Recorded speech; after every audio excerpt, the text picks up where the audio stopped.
This is Samson. So Robert, introduce me to this group here. Who am I? What do I do here? This is Samson. He's the lead designer on this bridge replacement project. He's one of the most accomplished engineers in the entire office. So when there is a project that has a level of complexity, guess who they come to? Mr. To, the voice of hotel. So put some respect to his name. He knows what he's doing. Thank you.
Okay, as you can see here, I'm a beginner impacting.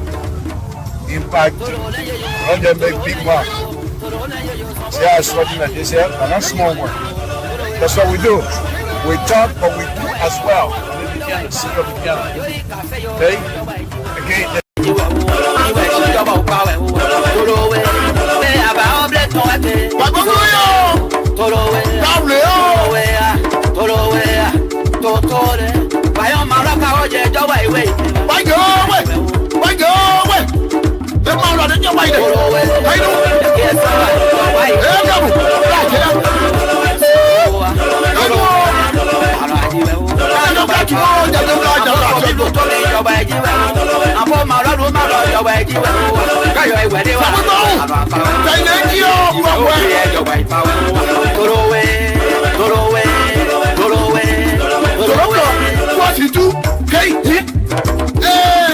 Okay, as you can see here, I'm a beginner impacting.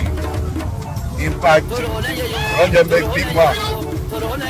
See how it's working like this here? And that's small one. That's what we do. We talk, but we do as well. Okay? Again, the sweat is the bottom. It's my country. So we're doing it to be able to help. Whatever we can do to help. It's not about the money. It's about what we can do to improve the lives of our brothers and sisters.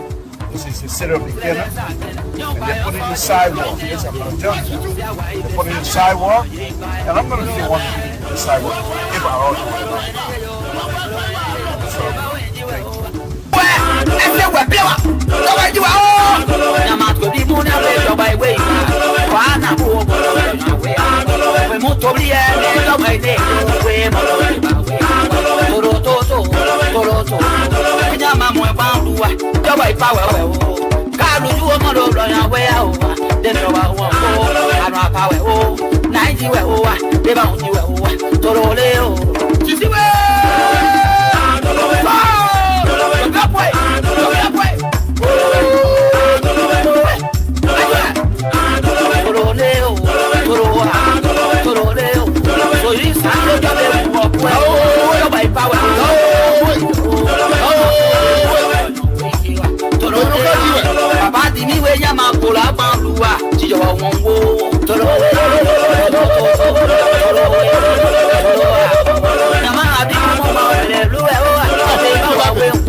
This is the city of beginner. And they put in the sidewalk. Yes, I'm going to tell you. They put in the sidewalk. And I'm going to see one of the sidewalk. If I all do it. So, thank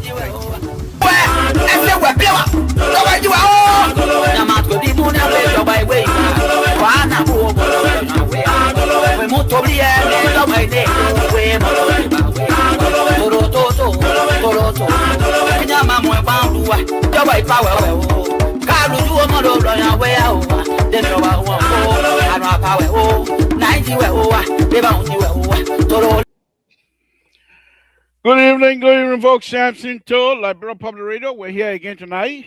It's a very, very special program tonight.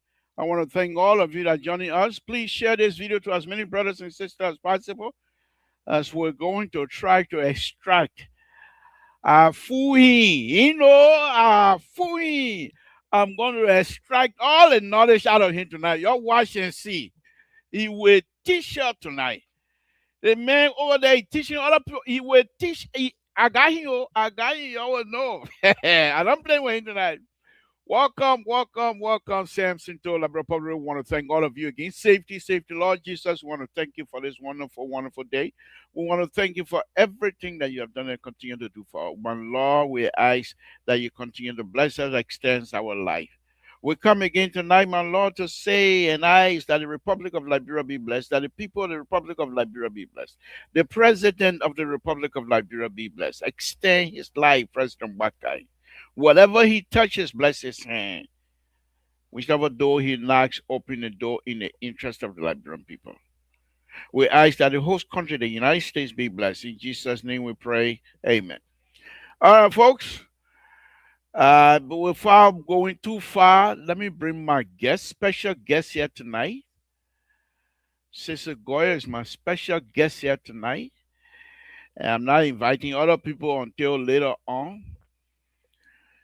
But on a very serious note, I'm glad to have this young man with us tonight. He's part of LPR, but tonight is a little bit different subject matter. It's different conversation completely.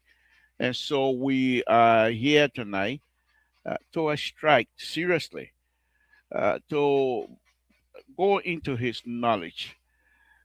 He's a mathematician, young man, Liberian, grew up in Liberia, grew up in the street of Montreal, but highly educated. And we're not going to take it for fun here tonight. Sometimes we'll come out, we'll put politics in here and there.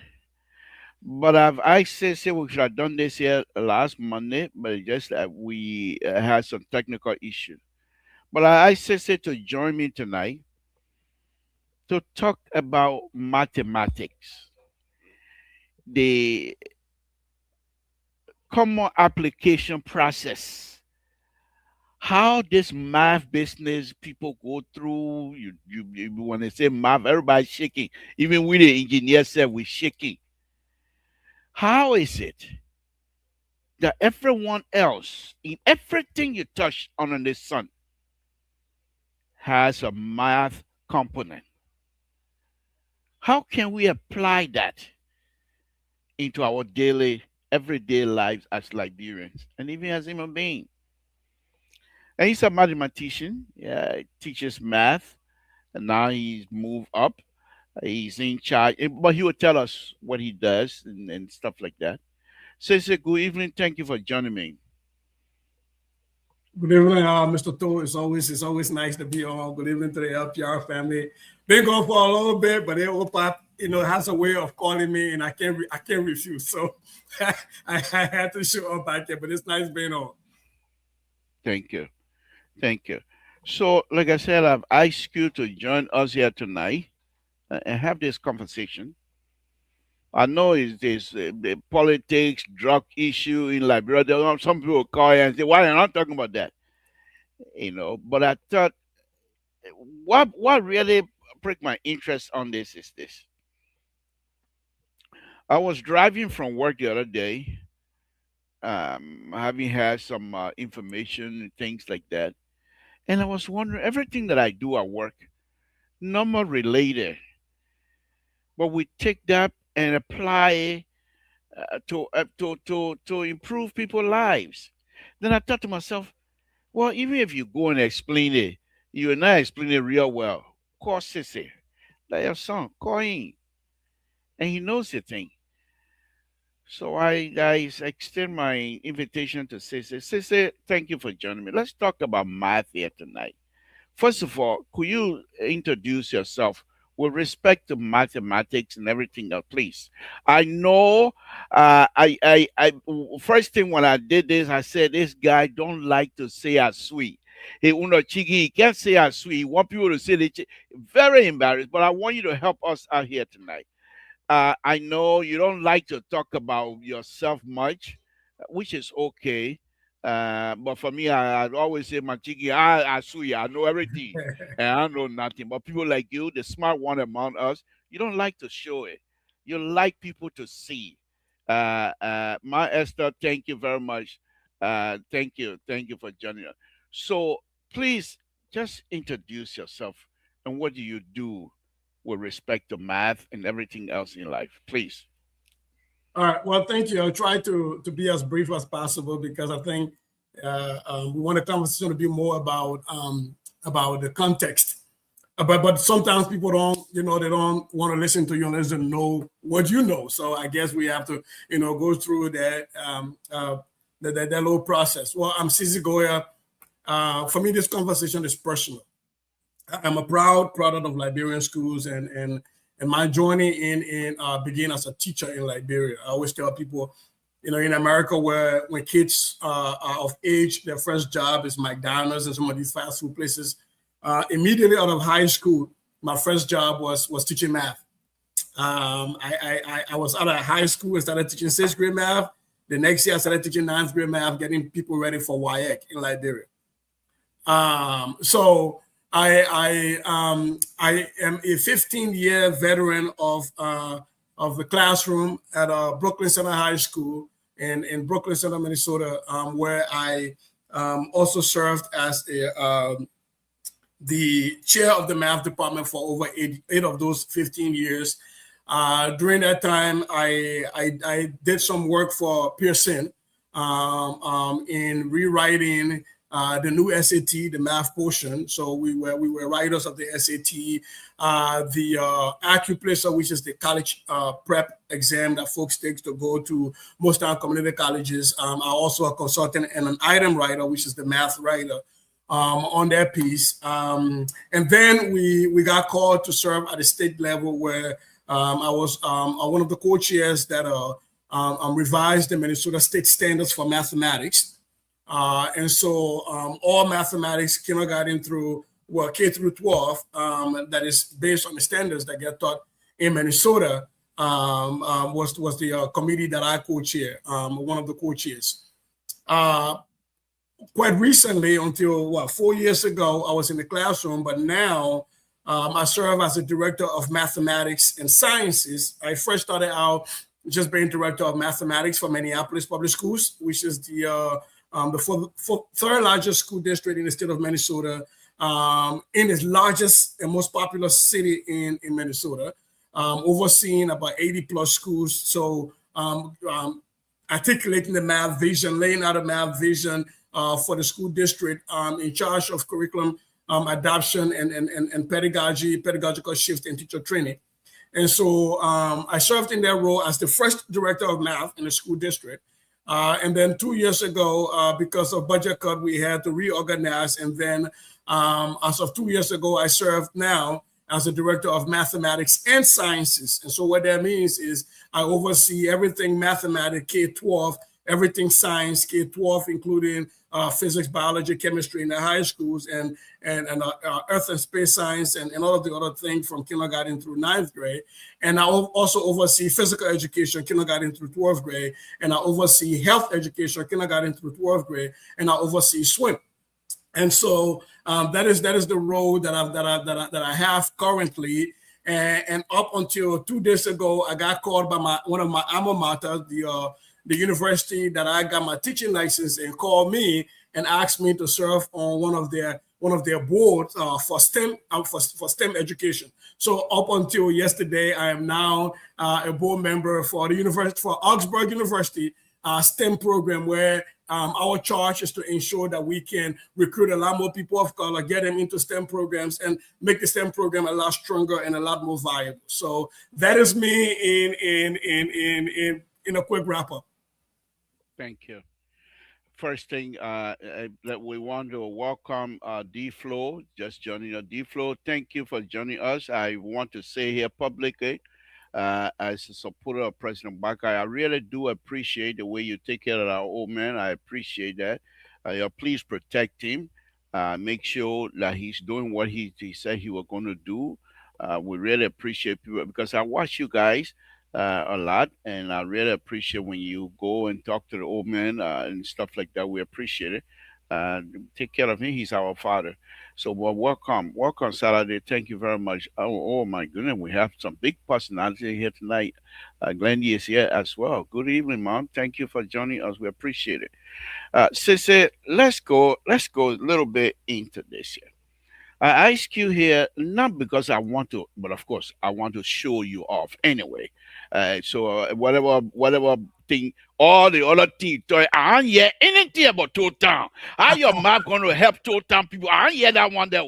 The Connemara people say I'm from Connemara district. My name is Tele. Oh, yeah, I beg you, man. You put way over that Ivorian. Connemara people that from Africa. Easy and travel also.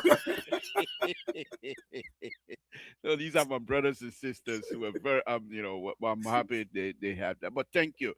Sister, let's talk a little bit on this math here. The math itself. And of course, I'm an engineer, but that doesn't mean I know math. I only did what I could to get my engineering process out of the way. So I don't know much about it. But I want you to talk to me on this here. The practical application, because everything you touch on earth is math related. In order to improve your life, anything is math related. So I want you to just tell me a little bit. First of all, let's go back to our own history. Our folks then that don't know anything, no code. God don't give me, government don't give me English. They give me gun. But yes, still, when I was growing up in my town, they have this guy used methodology, used to forge thing. But the way they did it was they take skin, goat skin, and put it on one side, and then they put a fire somewhere, and the man put his hand in there and blowing that stuff.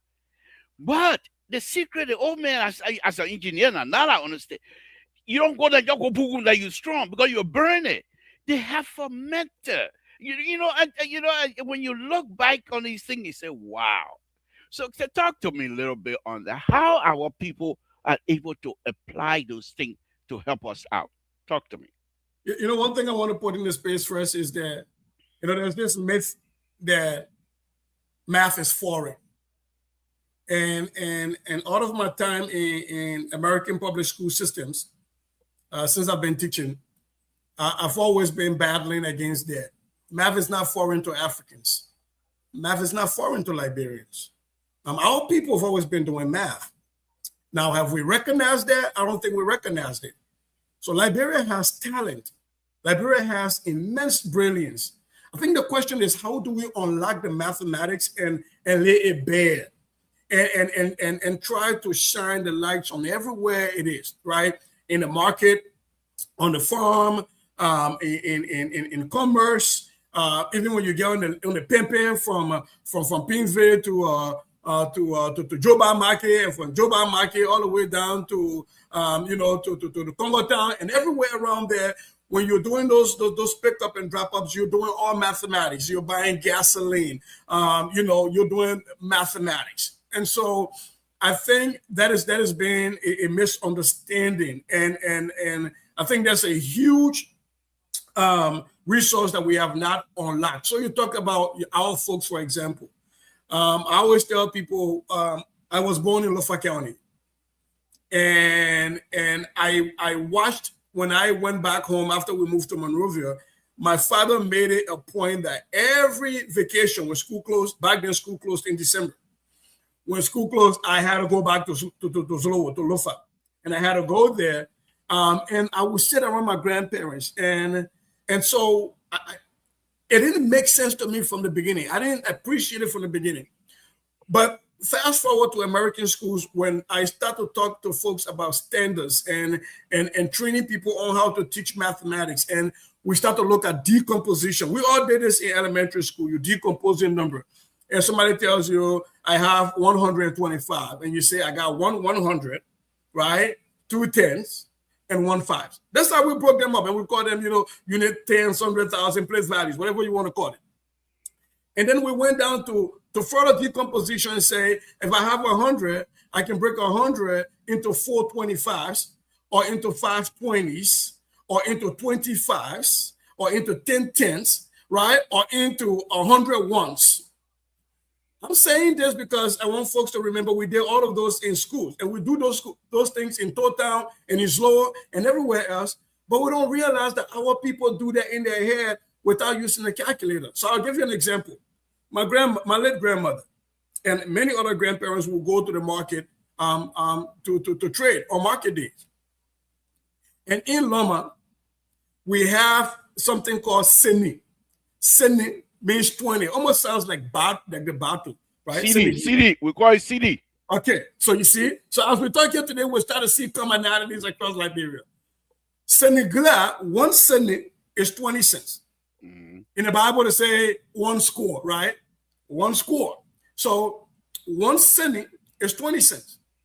And I will hear my grandmother say, "Send the flogger 2 cents and 1 10 cents. 2 cents and 1 dime. So if 1 cent is 20, 2 cents is 2 times 20. Now they're breaking down mathematics, they're decomposing. 2 cents is 2 times 20, that's 40, plus 1 dime, that's 50 cents. They never call 50 cents out. And they will tell you 3 cents, Senisaga, and 15 cents. So that's 3 times 20, that's 60, plus 15, that's 75 cents. Right? And sometimes if they really want to mess you up, they will go Senidofala. So Dofala is 7. So they'll tell you 7 cents. So 7 scores. 7 times 20 is 10 cents.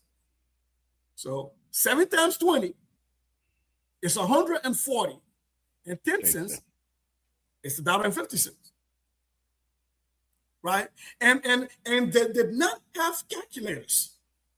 But that is how they decompose numbers. That is how they decompose and restructure and reform numbers, knowing factors and multiples. Right? You know multiples of 5s. And you will factor 100 into so many different ways so that you were able to reconstruct numbers using those factors. That is what our people did. But I guarantee you, Mr. Todd, there will be a Loma man right now in Zolowo teaching decomposition of numbers and place values, and will not understand that there is ancestral knowledge There is community knowledge, community epistemology right there. And we're not uplifting it. We are teaching this thing as if it was brought to us by foreigners and that this is something so foreign. But it's not. And one of the things I've always argued, and as a matter of fact, just to pepper it in a little bit, the folks in Minnesota recognize that to the extent that they passed state statutes, state laws that require standards that are taught in kindergarten through 12th grade to include Native Americans' way of knowing.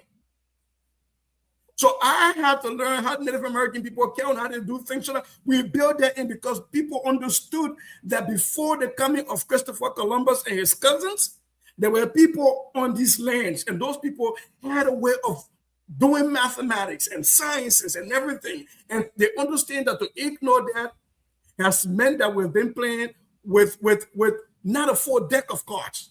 And so they're including that. But in Liberia, we think the way to be educated, the way to be above and beyond is how fast you can share your Liberianness. How far can you walk away from your Liberianness?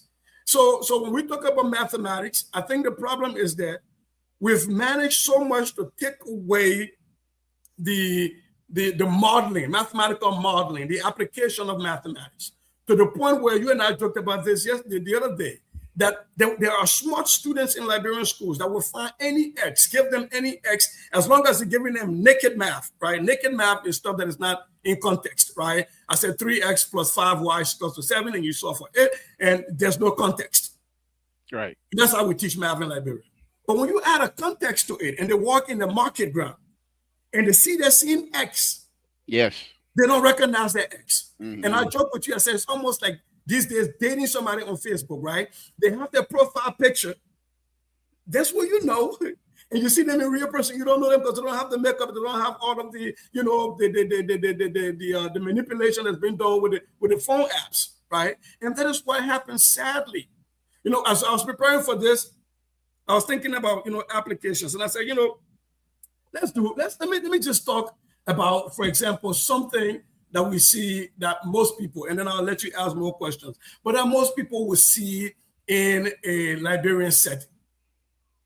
I remember right after the war, we were a bunch of boys that lived with my mother, and we used to go to Jongbeta Market. And at Jongbeta Market, Nesebido Market, you had an option of buying the potato grains uncut or buying it cut. And if you buy it sliced, the price is different than if you buy it, you got to go slice it. And my cousins and I quickly realized that we could make money out of that. So we used to go to the market and buy the potato grain, and I would sit there and slice potato grain. And we would sell it. So here's an example. Say, I'm selling both whole grains and say, well, I will cut it for you too. Somebody comes to me and buys 4 bundles of potato grains. Uncut. And I say, if you want me to cut it for you, these 4 bundles, you'll pay, let's just say, $280 Liberian dollars. Another person comes and buys 7 bundles, and they want to cut. And I say, you know what? You'll probably pay me $450 Liberian dollars. If that is your mom or your auntie or your grandmom doing that, you as a student who's learned Y is MX plus B, rise over run slope, graphing beginning at Y and going up, you can sit down home and come up with a mathematical formula for your auntie, your grandmom, to say, Mom, here's what you're charging based on this, because you have a standard price for cutting. What are you charging per bundle? Right? And you can lay that out for your grandmom or your mom or your auntie, and now you can manipulate that math and say, if you just charge $5 more, here's how much profit you will make. Mm-hmm. If you're getting in a car every time to go over there, and the price of gasoline is going up, and now they're charging this much gasoline, here is how much you can tweak just for a little bit of $1.50 more you will still maintain your profit margin. That all that required right now, Mr. Todd, that I just talked to you about, is Y is MX plus B. There are a lot of students in Liberia, 9th grade, 7th grade, 8th grade, that will do Y is MX plus B. They will find the Y-intercept, they find the slope, they can do that, they can find X and circle it, drop the mic, get 100. But how many of them and how many teachers have used to understand what I've just given you? Yeah. Well, thank you. Let's go into that slow form and also apply it to everyday life. That slow form helps to keep water off of your roads. That slow form helps to give you high-rise buildings. That slope form helps to do your roof. So those are things. But let's go a little bit into our culture wearing the pattern of design. Let's go back and talk about tie-dye. Okay, they just tie and put in the dye. No, there are method to that. So mathematically, if the way the people do the country club and the way they do the design, do you think they really understand the tailors that what they're doing right there is it can come out of you can build it based on an equation and be able to replicate that based on the equation that you come up with, or they just do it because they know how? Well, here's the thing, and I think this is where we have to be intentional, right? We don't learn these things and give them names or say, here, sit down here. Here is a formula, and memorize that formula and be able to regurgitate it later on. What we do is we do a hands-on learning. And what we do is what now in the West, as us especially, just adopted some curriculums. And what we're looking at is not the I do, you do, we do, stand there and let me talk to you about it. It's inquiry-based. And that's how people were teaching us.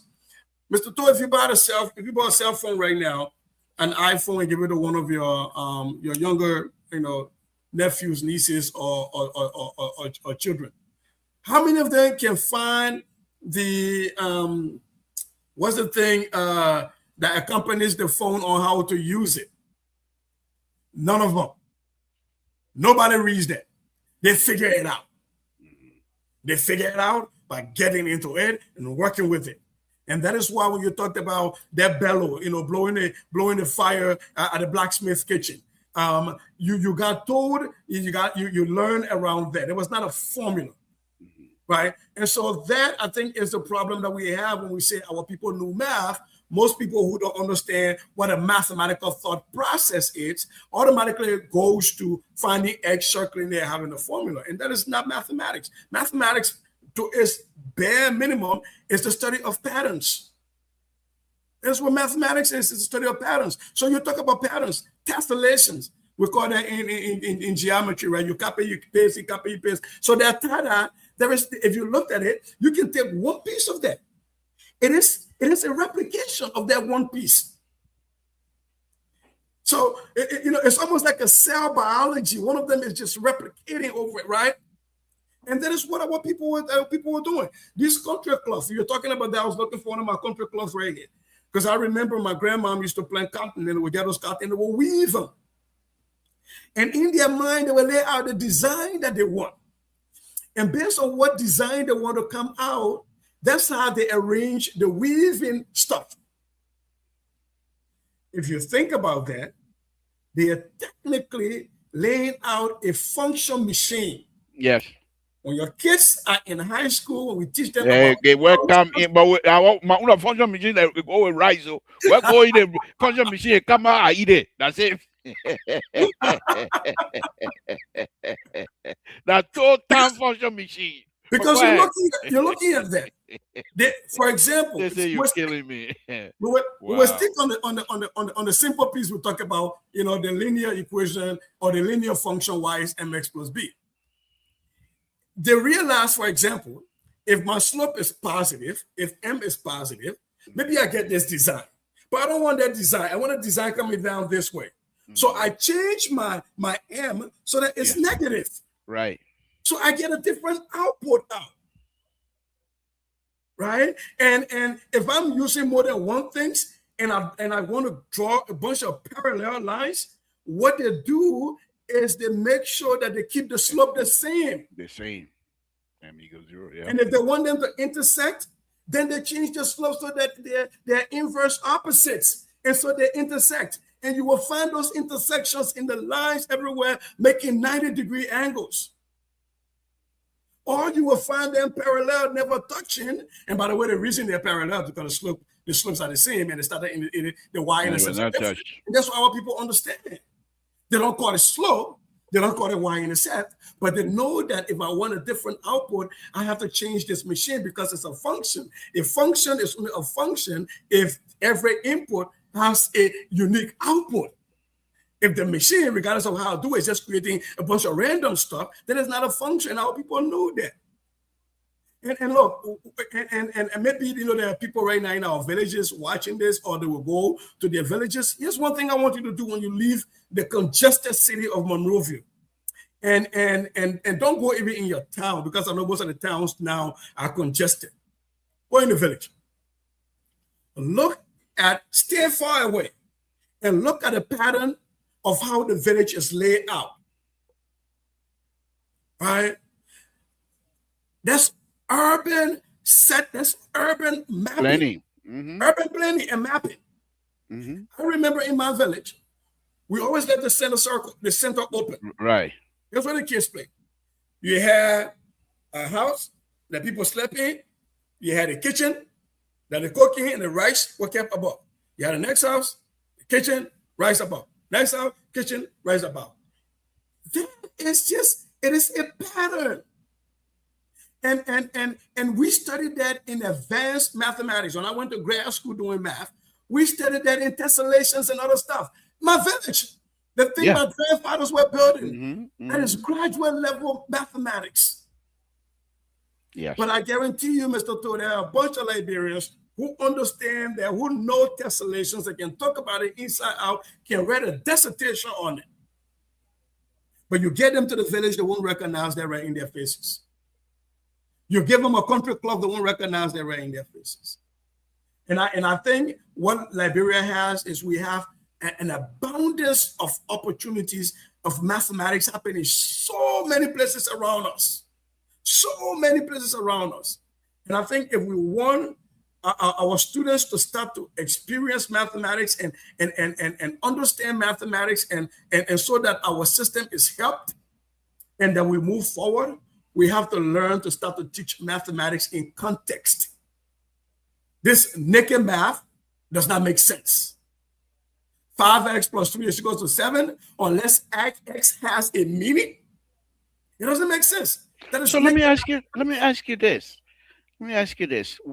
Math, in general, it's a general subject. Let's put it that way.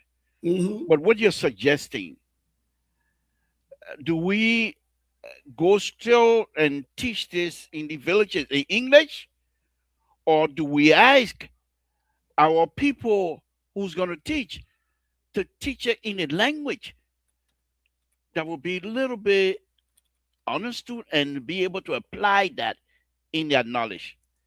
Is that something that we can do? Is that workable at all in places like Liberia? That would be wonderful. I think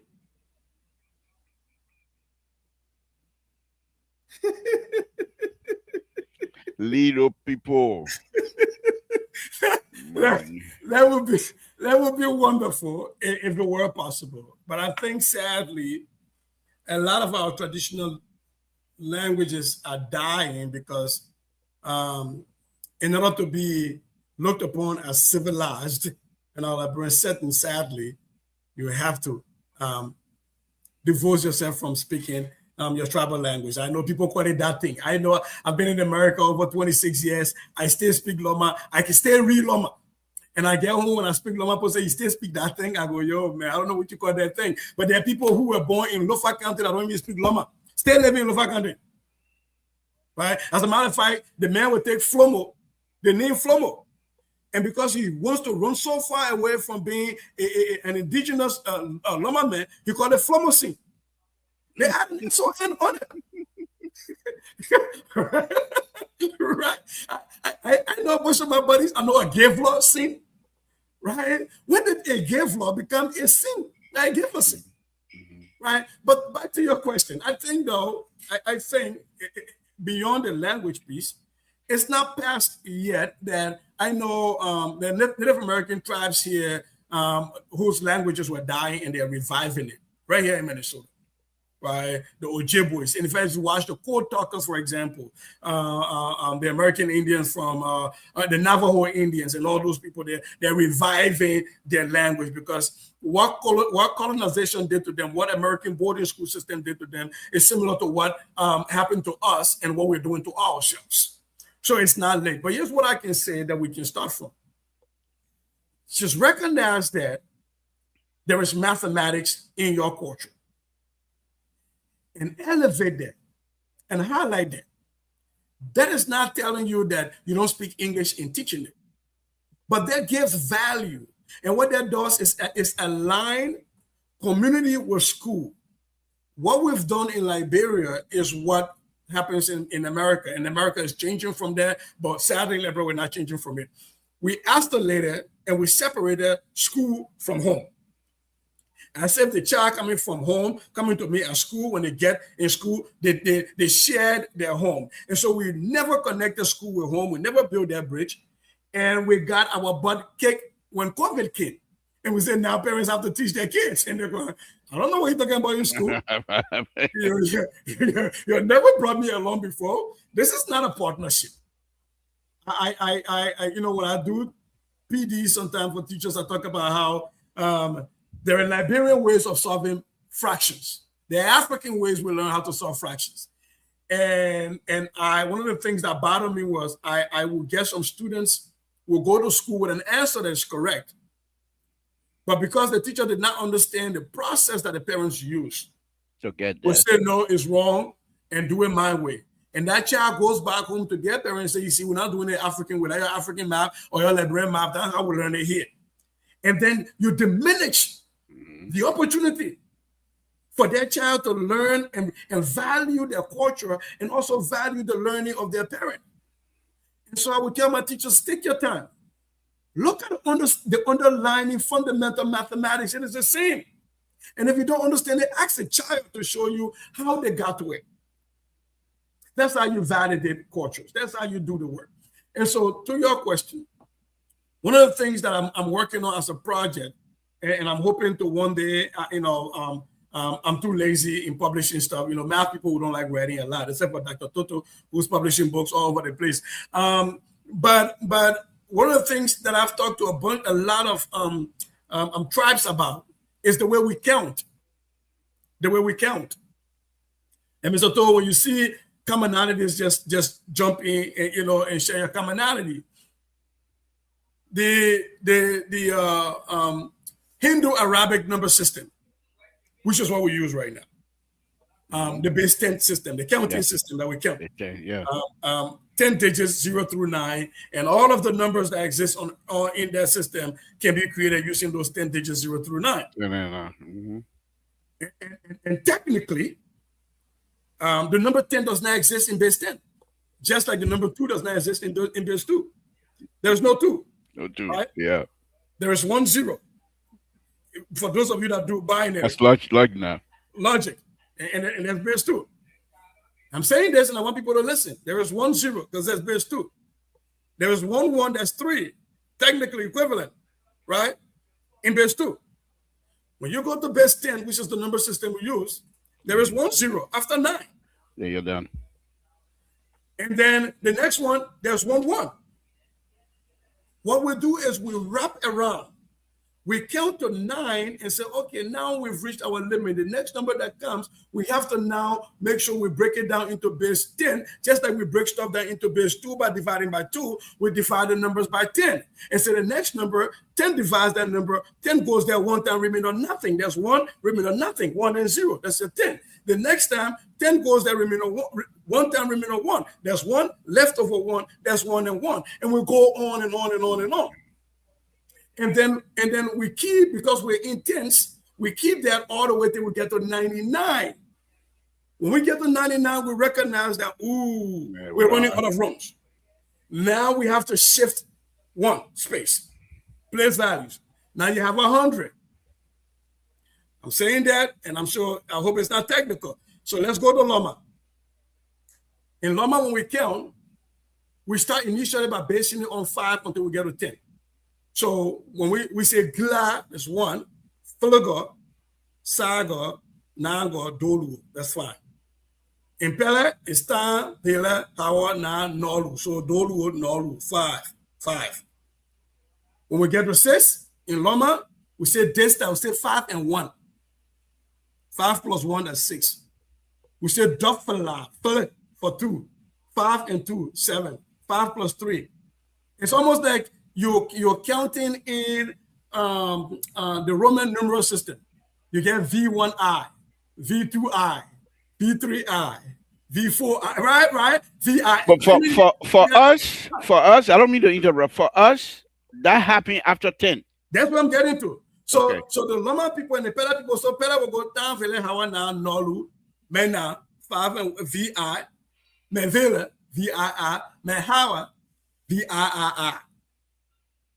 Now, right? And then we go to pool. And in Loma, go to pool. We got Pugwe. We call it Pugwe. Pugo, that's 10. Yeah, Pugwe. Now, when we get to Pugo, we say the next one that comes over, there's remainder 1. That's Pugo, remainder 1. Pugo, Kai Gla. Yeah, we call it Pugwe. 10 and 1. The next one we say 10 and 2.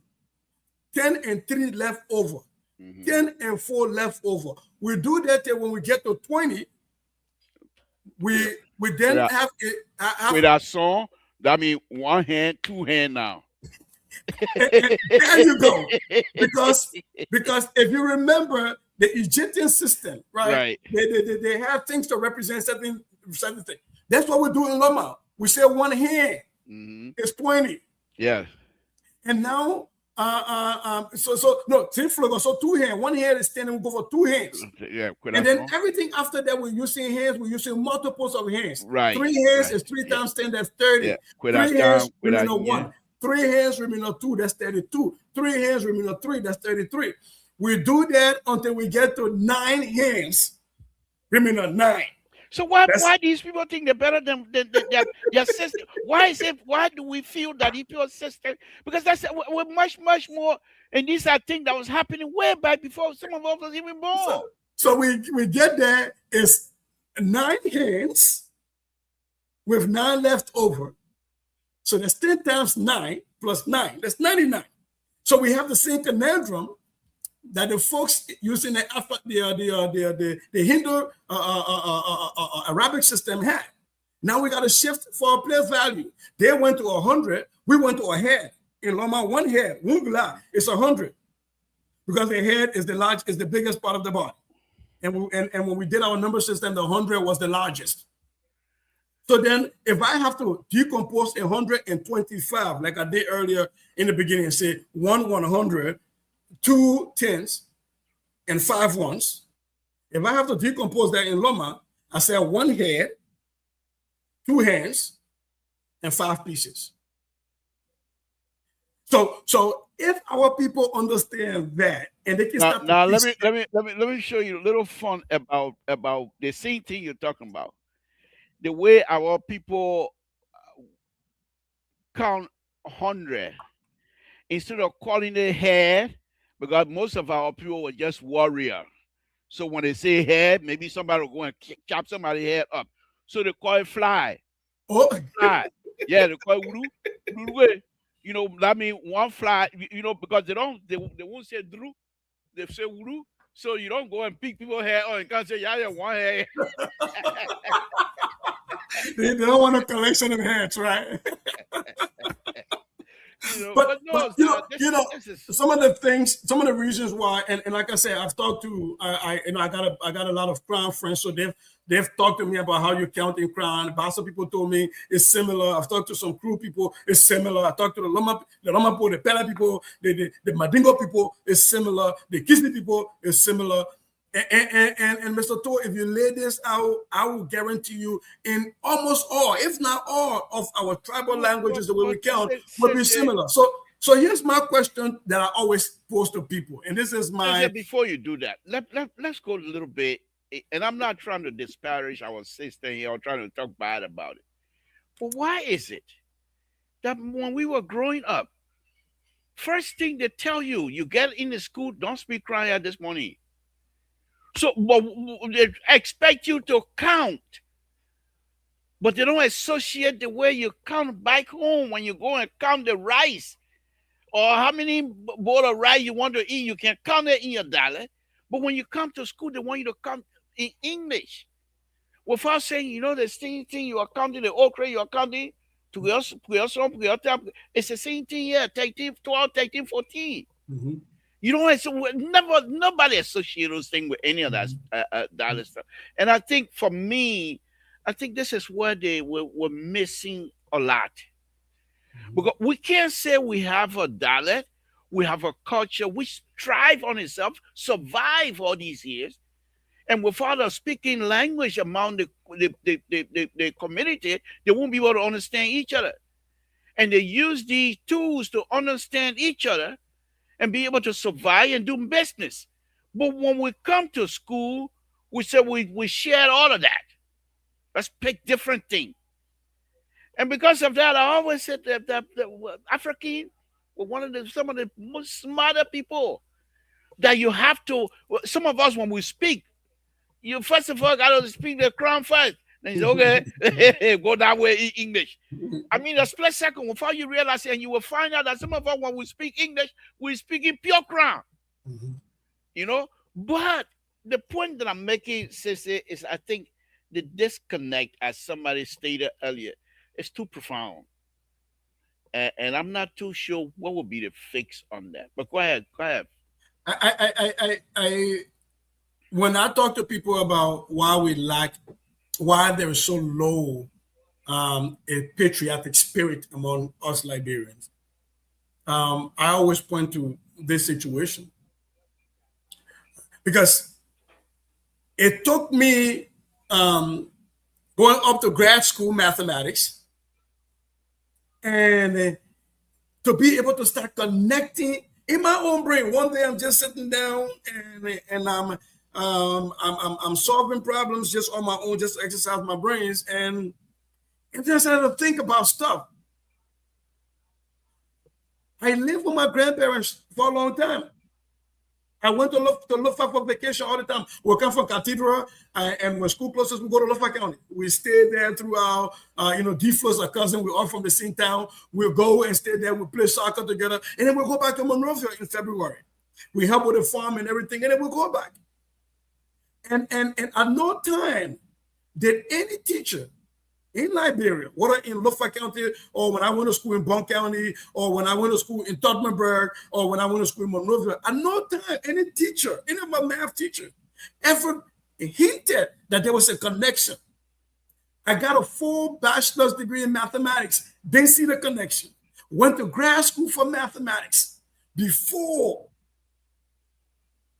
I started to sit down, I started to see the connection. Then when I went to teacher prep, then I started to say, no, I need all of me. I need when my Liberian kids are in front of me, I don't want them to share the Liberianness. So then I had to study more to say, but these are the connections. What we do in Liberia is we train people like we're training. I don't even want to say robots, because robots now even have a personality.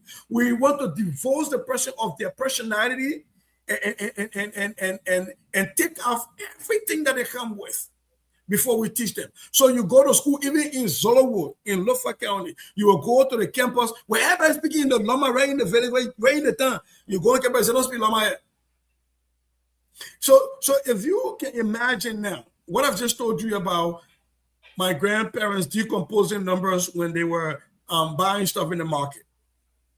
And I carried a homework home that says, find the factors of 75 and I use all of the multiples of 5 and 20s and forms many ways to come up with 75.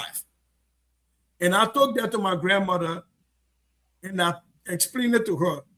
She would have been my tutor. She would have told me, oh man, because I used to come in, oh man, Yeah. I want easy. Just do the 20s, do 3 of those 20 and 3 of the 5s. And you're done. But I went home with my math homework and my grandma was saying, going outside, white people book, letting me I know it.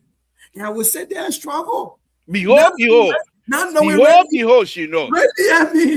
Randy had me say not right there. Yes. Right. I think it's now that some of us has gotten a little older. I'm only 25 years old. But to be honest with you, Cece, I think it's very sad.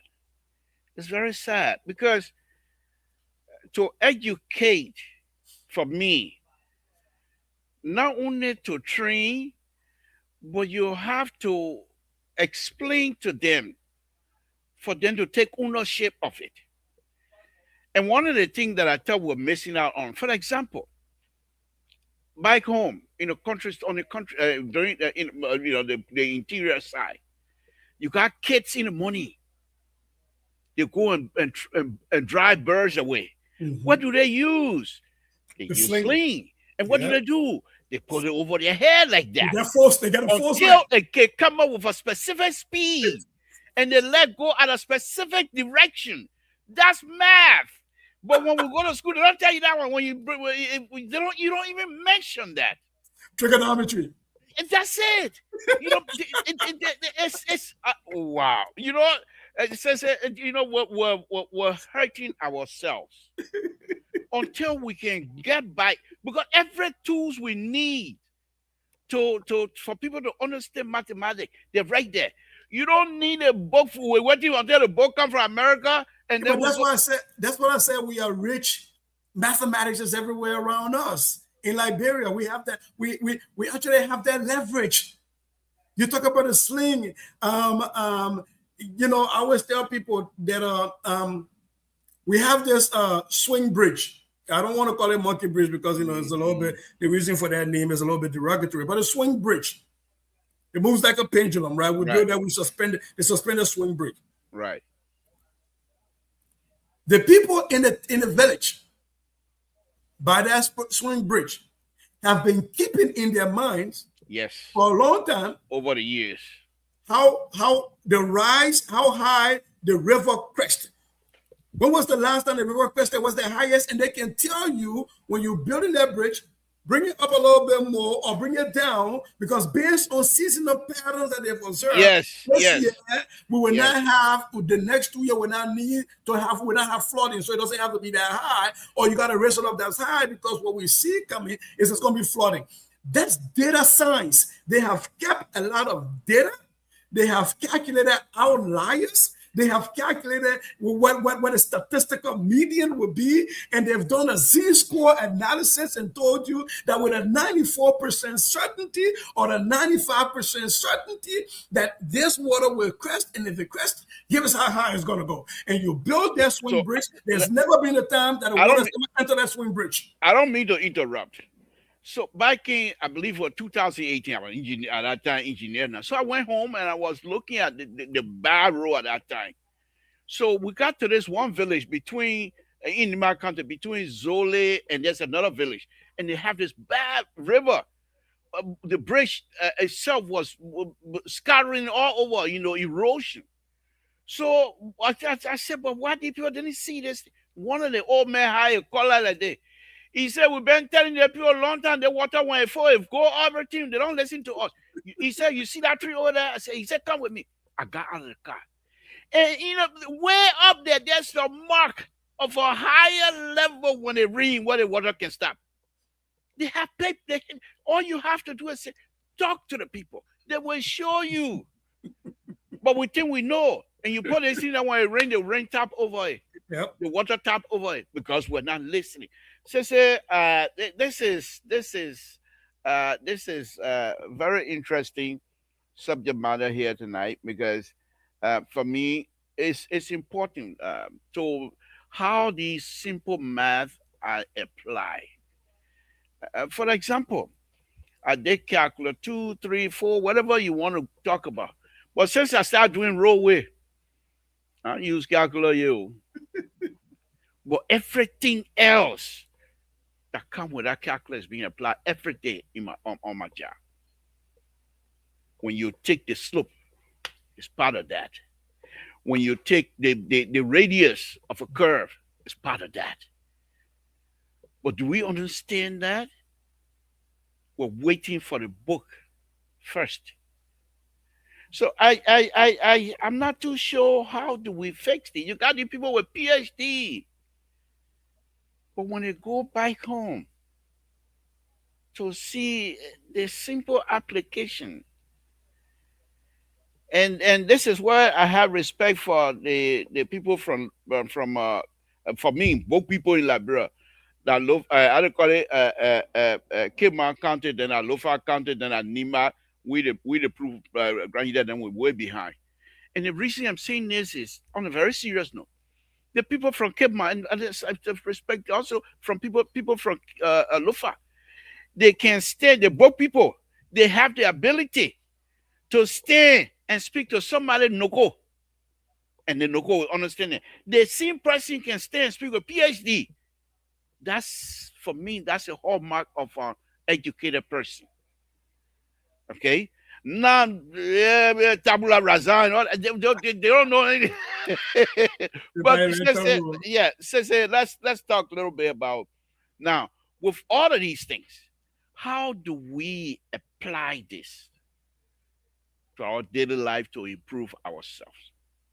And to what extent you think entity, an institution, can be helpful in the application process? I think, and I like to always come back to what's happening in America, right? Because when my time on the State Standards Committee, we did a lot of work with the Native American tribal communities, and one of my charges as a director of mathematics and sciences is to embed all of those Native American ways of knowing our tribal context in math, in all of the sciences, in PE, and in health. So I'm learning a lot, and as I learn a lot about Native culture, Native American culture is not that much different from Native Liberian culture. We have ways of knowing. We might not have written them down. We might not have called them mathematics. All it takes is the same aha moment that I had. Instead of waiting for everybody to individually have it, is let's embed that into our teacher training programs. And we might not have all the resources up to calculus, but even if you have the beginning and people start to think about it, even if we just start with counting, right? As you know, when we're teaching the kids how to count, we're gonna count. If you're in Grand Junior, we're gonna show you how that aligns with Kron. And if you're in Lofa, it will show you how you align with Loma, Pele, Gizi, all of the tribes that are in Lofa County. We're going to do that intentionally. You start from there, I guarantee you, Mr. To, these young scholars that will be coming out will start to think far ahead. Oh, but we're going to start to, and when we're decomposing number, I think we can do more than that. Then if they will start coming up with ways that they see it from their grandparents. And these kids now will go home. You know how I learned how to teach? The way in my classroom, all my kids will tell you, when I teach, it's like I'm telling a story. I learn how to be a storyteller because my grandparents would never give you, they would never tell me don't do this and why. They would tell me in stories, and they give you the moral of the story. So even the issue of why certain trees are the way they are, the issues of creation came through stories. And every evening on the farm, I would sit next to my grandparents and they would say stories. And so I say my things in story. I teach in stories. I don't do naked math. I don't do naked anything. And I think if we can go back to that way of knowing, because before the coming of Eurocentric education, When we went to the Poro Bush, which was a school, we learn through storytelling and in other ways, and that's how we learn. But for some reason, we've removed ourselves from there, when in fact, that is how we are wired to learn. And now in the West, that's how folks want us to teach. But we are still stuck on the old ways that the West brought to us on how we teach. So all it takes is, Mr. Toe, all it takes is educators start to see, how can I model the math? How can I get from the naked mathematics to put clothes on it, right? If I'm going to be teaching fractions, I'm teaching adding fractions, for example. And here's a quick example. We say, oh, to add fractions, they must have the same denominator, right, Mr. Toll? Because when we're adding or subtracting fractions, they must have the same denominator. The reason for that is that we are comparing things. Yeah. In order to compare things, we have to make sure they have the same basis, they have the same bottom, they have to look alike. You can tell people, you haven't walked a day in my shoe, don't talk to me. You're telling them we have different denominators, right? And so you can talk to children and say, in order for us to start saying this person lazy, hello, Oma lazy, they say, but you now know that Oma sick. Oma can make fun, Oma can make fun. You know, Oma said, what they're telling you is that they don't have the same denominators. You're teaching that in the fraction class to kids. What you're also teaching them is what we call here, you know, you can construct viable arguments in your brains. You can construct argument based on the issue. That's why when you see me argue with people, I always go, what is the domain we're arguing from? What are we looking at? Right? Because you have to be able to model the mathematics. And I'm going to joke with this. I know we're not putting politics, so it's a joke. I beg my people to not take it seriously. But there is a graph that I shared on my page the last 2 days. And it's a graph of a linear inequality. X is less than 2. X is less than 2 is a graph with a circle at 2 going to the left. Yes. What that means is anything to the left of 2 is a solution set to that is in there. And I was talking that up, and it was in line with Dylan's stuff when Dylan was asking about the enforcement of the electoral laws. If you got less than 2%, you should not participate. And that's why I put that and say everything that is a part of the solution set is what Dylan is talking about. But that is a simple linear inequality that our kids grab in school, and they've never talked about it in context. You can talk about that if my Oma, for example, and you know, one last thing, then you ask the question. I was getting ready for this, and I was thinking, I said, okay, there's this Oma in Pineville Red Light. She buys bags of coal, and then she parcels them in smaller plastics, and sell them retail. If she buys a bag of coal for 200 Liberian dollars, and she's able to parcel them into 15 smaller bags, what is the unit price she's paying per each of those pieces? We've never done that. We've never introduced that. We got thousands of kids who come to our schools where their grandparents have to sell coal to pay tuition. We've never modeled that for those students to think about it. They went, oh, but grandma, maybe if we did it this little bit small, we might make a little bit more profit. The Oma manager measure it, so gonna pocket and put it in the pocket. There is, and some of these Oma have these older women have made it into a science. They know exactly the way it and know exactly where it's supposed to be. Have we ever asked some of them how they do that? Because all they're doing is unit price. I go to Sam's Club, I buy this big box of cereal, and I bring home a bunch of other cereals in it, and I determine what each of those pieces cost. Is unit price. But we don't do that for our Oma that was selling coal. Yet you will find somebody in a Liberian school teaching unit price, and they will be talking to people about boxes of cereal. When our children don't even eat cereal, they don't know what cereal is. Again, folks, Samson told Labrador Public sitting here tonight with Sissy Goyer, one of the smart Liberian young men who has done well for himself. And we're just trying to pick his mind this evening. Today, it's good to talk politics from time to time, you know, who's failing, who's stealing it, because all we can talk about who's been stealing and what have you. We don't even talk about it. But so we thought we'd try to change the narrative here tonight. So, Sissy, let's go back into it. Let's bring in a little bit of everyday life money. how the money aspect of Liberia and Liberians, how can math, understanding the everyday application of math, help with the money management process in Liberia? And how do businesses, when they employ these young people, with maybe a little knowledge of mathematics and things like that, but what are some of the practical things you think they can use to improve their pocketbook? Let's sort of put it that way.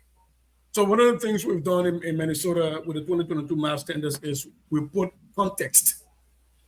We say financial literacy or personal finance as a context. Because again, like I said, Mr. To, math is learned in context. That means you're not saying X plus 4 is equal to 7 solve for X. You're giving a problem. You're modeling. Math is meant to solve societal problems. And so you have to provide a problem. If you think about your own budget, if you work for somebody and they pay you $150 per month, you now have to figure out how to manage that. How many things should add up because as a matter of fact, that should be an inequality. All of your x's and y's and variables should be less than or equals to that amount of money you make. Should never be above that. If it's above that, that's when you get self-pay, you get all kind of trouble, you get, right? So we have to first start teaching that. You can't be making $150 and you get paid and you buy a $100 pair of shoes. That is simple mathematics laid out that is not functional, right? It's a relationship, but it's not functional. Right. And so one of the things we have not done is how do we embed these things that are useful? I hear people always talk about STEM. We need to have STEM. Yes, but you can have STEM if you just are critical in math and just intentional and embed all of these pieces. You were just talking about a sling. That's engineering embedded in mathematics and looking at trigonometry. We can talk about personal finance in as a function and pretty much as a linear relationship, right? And we can talk about a compound interest all we want and investing money, putting them in the banks. But they stay on the line. Right? No. Right? And so for me, I think the way to empower our young people and to start making some smart financial decisions is around how do we make the math make sense in finance? How do we make the math make sense in economics? How do we make the math make sense even in pharmacy? I was just yesterday, I was helping a kid and we were talking about half-life, exponential decay. There's a reason why when you take a medication, you go to the doctor say, take this medicine every 4 hours. It's because they're doing half-life. If you took 100 milligram and if the life cycle is every 2 hours, is a half-life, 2 hours from now, there will be half of the 100 will be 50 in your 50 in your body. The next 2 hours will be half of that will be 25. The next time is 12.5, and then they say add it up again. Because they don't want you to overdose. And if you don't go by that half-life and you take more, hence you overdose. And that is just a basic exponential decay function that we teach a lot of our students in high school in Liberia. But we've never talked to them about why that decay function works for half-life, right? And if you look at the exponential growth part of that, we had a situation with Ebola. We have so many other things that grows exponentially. We've not used those as examples to make sure that students understand that when you're solving an exponential growth or exponential decay problem, you're looking at half-life. There's a lot of people who use logarithm. They will solve log problems and drop the mic and go away, but they've never used that to solve an exponential equation, exponential function, or explain why. Why it makes sense. So you ask the question, I think the issue surrounding everything, whether it's agriculture, you have finite land space, and you have to make sure you're maximizing profit with what you're growing within that finite land space, right? That is mathematics. As a matter of fact, that is calculus. You're taking derivatives, right? Because you're trying to maximize productivity, and you're trying to get the most out of doing the least. That's the reason when your folks go to Walmart and they're working on the floor and they are cashiers, and Walmart starts to look that there's not enough business, they can send a few people home, but they don't shut down the store, because to shut down the store will cost you more money More than money than a few people home. And so that is just, they're just taking a derivative or a derivative function. And that's just calculus. But when we teach that in Liberia, we teach that as divorced.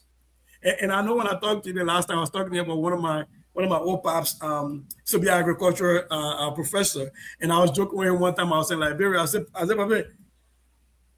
many Bukaya got in the Do River right near LU? He bought a lab, he said to give full of nonsense. Who can think Buka? Oh yeah, I mean, who can think Buka? But you and I know in this country, Mr. Toh, there is a way using statistics, statistical analysis, to estimate how much of a particular species population is in the wild, and that's how we determine certain things that are determined as, that are critical to life, and say, well, they're in danger right now. We're not going to hunt those. We're not going to grab those. We're going to protect them. We've never done that, and this area is right there. The Dura right there, Bugatti in there. We've never studied and say, oh, at this time of the year, there's an overpopulation of Buka. Therefore, the ecosystem is threatened. We need to get people to come and fish. Or certain time of year, I said, no, nobody should fish here right now because this species is in danger. We're losing Buka. We need to allow them to multiply a little bit more. Better yet, nobody's ever determined what are the Buka living in that place and the chicken green in that place. What are they are supposed to be together? What are one of them is threatening to the other one, to a danger to the other one? We don't do this. We don't study nothing like that. And yet those are people with masters and PhDs. So, and it's not their fault. But what I'm trying to say in a holistic approach is that, especially for mathematics, that weaves into everything. Mathematics has a fingerprint in every facet of life. You want to be a Shakespearean, there is mathematics in William Shakespeare. You want to be an artist, you drop in some music, there's mathematics in it. There's mathematics in the sciences. There's mathematics in the history. Are we really calling them out and uplifting them?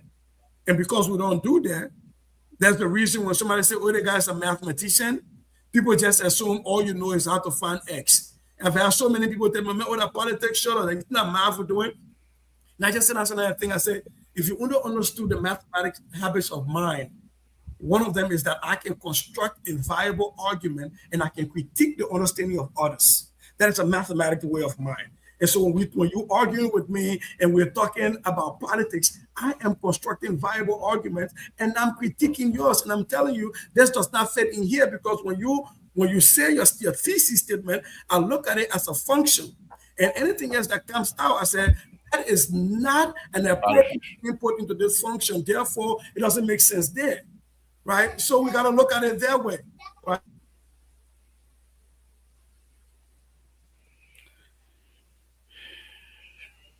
Again, folks, Samson to Labrador Puerto. We're here tonight with Cesar Goyer, who is giving us some more information here. And as soon as you get back online here, Cesar, are you still with us? Okay. Let me ask you this. You just brought us some interesting point here. And as an engineer, these are things that perhaps sometimes I try to. I'm doing my best to get involved with Liberian infrastructure issues from time to time. But I face with these things, there's no record. There is no previous records that you can make reference to. They build a street during Madam Sally time. You ask them right now, where's the as bill? They don't have it. I'm not talking about something that happened before the war. I'm talking about now. You ask them, they don't have it. And these are things that we have. You just brought about the fish. You got the University of Liberia right there. The last time the geological study was done to give you actual contour elevation of the Republic of Liberia was done back in 1972, but I believe his name is Kritu Waterton or something is that. I think okay. That's if you research that, that's the only time you will see it. So what happened since then? All the wind that blow and take the rock and move it here and there. What happened? all the tree that fell exposed his dirt and stuff like that. All the elevation have changed. Are we still going back to 1972 elevation? And you expect me to give you an elevation and say, yes, this thing you can take it to the bank? I really don't understand our people. But yes, they claim. In fact, the only time you can get good job in Liberia, you get master degree. And I'm wondering to myself, are you actually a master degree holder or you're a money making master degree? You got people in our country. When you have people that come and destroy the environment and they just watch it in the interest of development, you have people who have no clue, but because they want to develop and get political offices, they build without thinking that whenever you cut the tree, you cut the grass, you take out, they mean something. They don't just there for that thing. The grass, it helps you to stop erosion. But I'm not going to go into that because then they're taking the realm of politics here tonight, and I'm trying to you see that got to already. Liberal don't sport Liberal don't sport the discussion with your politics. So let's leave that. Let's go back into this thing here with our people. Let's go back into the countryside. All right. So I don't know if you guys have the same thing. It comes out of, I don't know the English name, our countrymen, but it comes out of bamboo. They peel it, they tash and they peel it and then they dry it. Then you put it around your seat. Somehow they fix it in a way that it's dry, but you can put it around your waist. Now, the funny thing about that for me is, and as an engineer, now these are things that go through my mind. How do they know as fat as I am? But when I go to the village, I want to wear that thing, it will fix it and will fit me. Yep. You as skinny as you are, when they're ready to fix that thing, it will fit you. How do they know these things that they can go go up and down? How do they do that? Yeah, I think what we've not managed to do is appreciate our culture, our people.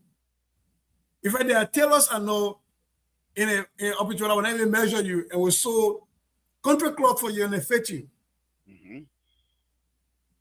They look at you and they take the dimensions that they think they need and keep it in their head and do the work. Right? But what we do is we've relegated that to something beneath learning. And what we don't understand that before even you go to what we call schools, European schools, you already doing mathematics. We just talk about tessellations, these weaving patterns, measuring, and farming. I know people who up interior is a scammer among Bon County and people from Bon County and Luffa County.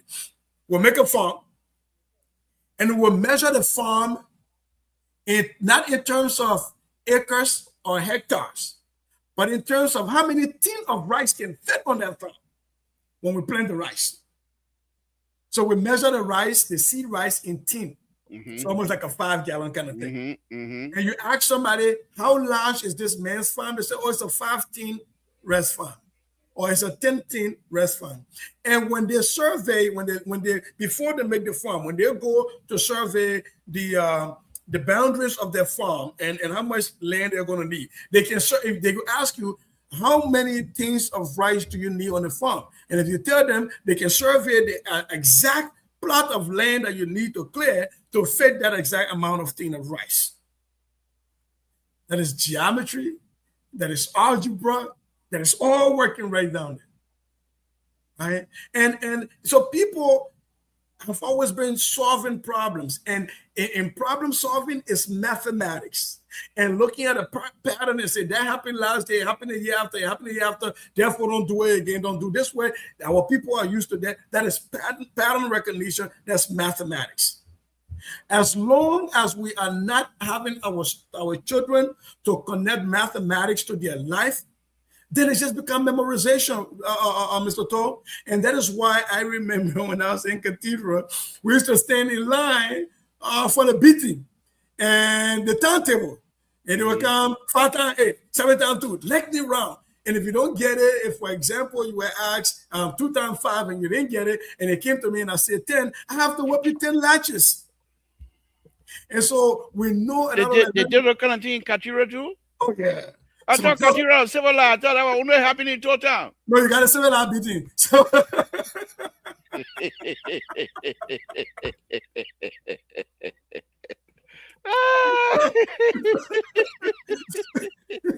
wow. My own that the Bible is to beat me up because I have 3 Bible verses. When somebody will say it, you can't say it again. So when they count, won't be the first to say the family. Yeah. Oh my goodness. But back to the mathematics, right? I know people who can sing the 2 times table. 2 times 1, 2, 2 times 2, 4, 2 times 3, 6. And they will say it all the way to 2 times 12, 24. And then you say, what's 2 times 13? They say, I want to follow you. Right? Or they pick up a calculator and go to 2 times 13.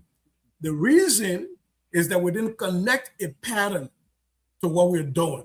There is no meaning to what we're learning other than rote memorization. You know how many times we had to buy those exercise notebooks? I had a timetable at the back. Yeah, we walk around memorizing 7 timetable, and 7 times to be the hardest one to memorize. You're going around memorizing. Whole day you walking around memorizing timetable. If a teacher had just taken the time to say, multiplication is repeated addition. He said adding. 2 times 1, I just 1, 2. 2 times 2, he said add 2 to 2, that's 4. The next one, add 2 again. 4 plus 2, that's 6. The next one, add 2 again. We didn't have to memorize the 7 times table. If I just knew it is a repeated addition. Mm-hmm.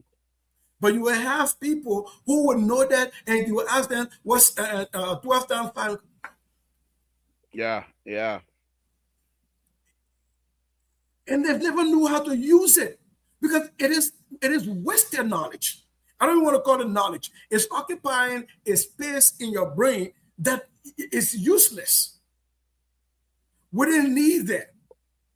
But because we've managed to teach mathematics in a way in Liberia that is divorced from, and we used to do it in America too, so I'm not trying to be mean to Liberia, I'm just pointing out what we do wrong. It's divorced from meaning. It's divorced from connection.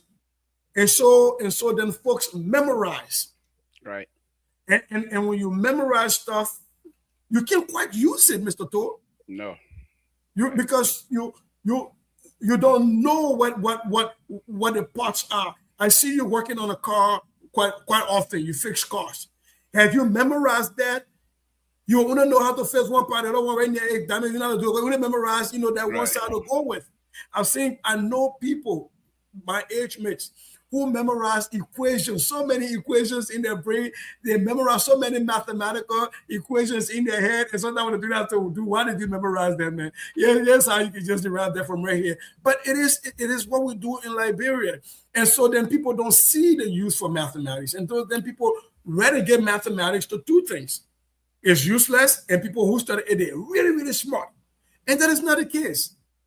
I always tell people, I think some of the dumbest people are the best mathematicians, because I think if it's just taught the right way, it doesn't require a lot of energy, doesn't require a lot of brain cells. But because we make it so difficult, and then one man has to boast about, man, our teacher, shoot, man, man, nobody ever scored A on 90% on our man before, man. I mean, that's small, man. So you make the mathematics useless. And so then people who learn it think somehow they're smart. No, they're not. It's just because we managed to teach math in a way that's divorced from meaning and is divorced from connection. So thank you for bringing that in terms of memorizing things. There's a saying in Totem, well, not just Totem, I'm sure it's probably all over the place, but I was used Totem, for example. They say there's a guy, he used to be a messenger for my grandfather.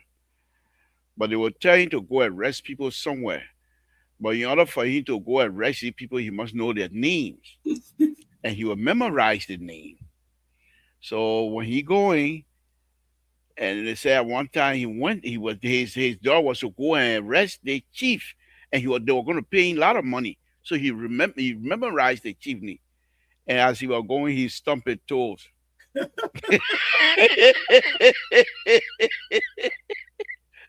He got there, he started calling him Mountain Street.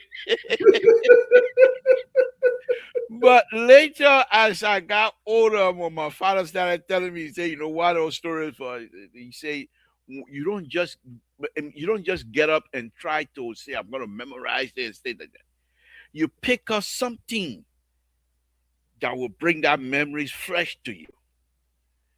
You know, and at that time too, I was getting to goldsmith, and then I started learning how to do elephant bracelet. I started learning how to do chain ring. I started doing hot ring for hot and things like that. All of the good stuff, So, but you just brought that up. But let's go ahead before we open the line. Say. So I'm trying my best to stay out of politics here, but we cannot do these things without looking at the overall prospect of math application in Liberia. We have teachers, we have smart people, we have educated people, and it's their job to teach our kids. So you cannot divorce this thing from any one of them. So give me a little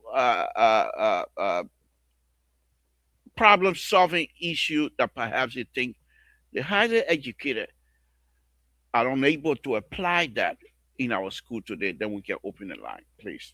Give us one or two examples. I think you touched on that when you even talk about just gradient slope. There are a lot of our schools when it rain, because of the way they build the out of the playground or the grounds that they use commonly for recess, or even the way the house is built, water sits, and they always dig in drainages. I've been to so many campuses where they call it gutter. They're digging a bunch of gutters all around the place, right? And sometimes some of these solutions just require, hey, can we sling this? Can we get some sandbags and try to create a slope situation? Or if it is sloping so much and we're losing all the water just going in gravel, how do we stop that? This is mathematics in action right on your school campus, right? And so there are so many opportunities, Mr. To, and I think one of the things our people have to start doing is what we do in IB, International Baccalaureate, in schools, is to get kids to do projects. When I was still teaching, every quarter, my kids did projects. And you had to do projects that involved everything we've learned up until then. So I had kids, for example, when we did optimizing stuff in calc. I had kids I give everybody the same size of paper. And people I'm sorry. This guy, the EOA guy keep killing me. Look at it. That thing I remember a long time. How about you?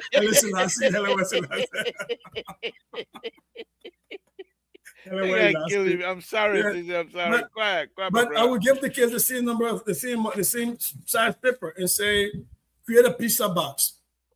All of you in America who buy pizza, when the Domino's and everybody bring the pizza, it's just a cardboard. You can open it up, and based on how deep you go for height and how much you cut up, you could either maximize depth, how much deep or how much wide.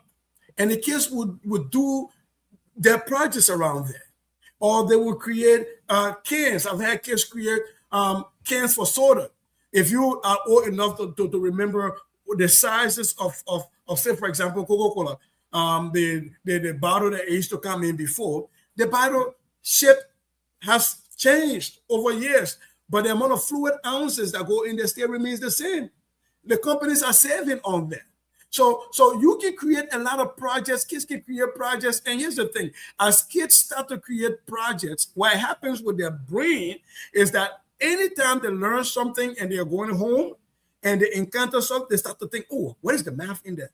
Oh, what is the math in there? Right. Oh, what is the math in there? I do that to my daughter. She doesn't like it. When we're watching movies, I point out all of the mathematics in the movies.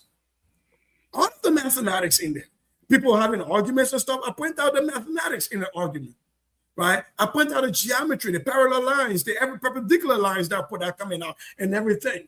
And I think once you do that, we start to do that in Liberia. Kids just creating projects based on what you learn in the math classroom. It can be from, you're sleeping on mat in the house, you're 8 boys, how should you lay? I remember we used to be 4 boys in a room, and the bed is like this. We all lay this way, right? Slanted this way, because if you lay straight horizontal, you can't fit. You can fit. We had to solve mathematics just to lay on the bed. But if you went to a classroom and you asked somebody with that same size of bed and you drew it as a geometric shape and asked them for, say, the area, among the things that can fit in there, they will struggle. Mm-hmm. But they go home and do it every night with their 4 cousins and sleep in the same size bed. Thank you, Sister. Again, folks, Samson told I have with me tonight, Sister Goya, a mathematician here in the diaspora, a Liberian. As he told you, he product of Katira. I thought Katira was very similar, but I know they do that same thing we were doing in Total. I ain't graduate Cathedral. I went to Cathedral, and then I had to go to St. Dominic in Tottenberg and all that. But yeah, that was back when I was still starting early, and I was in Cathedral. A friend of mine, speaking about Cathedral, a friend of mine, his mom, who happened to be my mom as well, she be dancing. He and myself want to go to BWI. So he said, I want to go to BWI. I want to go to Cathedral. When we go over there, something, we want to flunk the test. So when we got to BWI, before we got to BWI, we were drunk already. At the time they had the principal, I think they called him Momondu or somebody, I think at Momondu. And now their old man friend. So he was keeping his eyes on us. So as soon as he finished, he said, y'all bring the paper to me straight. Who gonna grade it? Say, call the woman. The children flunk, but still got waiting for that. We got that. She said, you're going back again tomorrow. We flung the thing twice because the comment he won't go to Katira. But says that, thank you, folks. Again, Samson told Labrador Public, give us a call here tonight, 916-533-2048. If you're able to have any question, Sissy or any of us, we will try to do our best here. Sissy, again, thank you very much for helping out. So let's find out. Have anybody in your home have invited you for a lecture series? Okay, let me take Dr. Toto. Good evening, Doc. What's on your mind? Yeah, liberal. Let me greet the ancient Sister Goya in studio. Thank you. I enjoyed the discussion tonight. When it comes to education, it's somewhat more partial. Especially see the application of some of these things in real life. These are things that our people, they are taught. They wouldn't look at them to be uneducated. But if you look at most of the application of it, will learn in school. Before they read there. And I enjoyed the discussion. My background, like I said, my background is electrical engineering. My undergrad is electrical engineering. Some of the things I learned in electrical engineering as a whole, when we went to school, especially doing some of the joint courses with civil engineering and mechanical engineering. And to see the application of some of it in real life is amazing, especially like when I went to Liberia recently, and I was trying to cross the Sequoia River, we're going to walk out of the backbone and look at so that little bridge that were constructed, to get people to cross. And when I look at the bridge, I begin to think about some of my civil engineering courses that I did with electrical engineering. To try to apply some of the application there. And labor, it will amaze you to see how these people do this thing.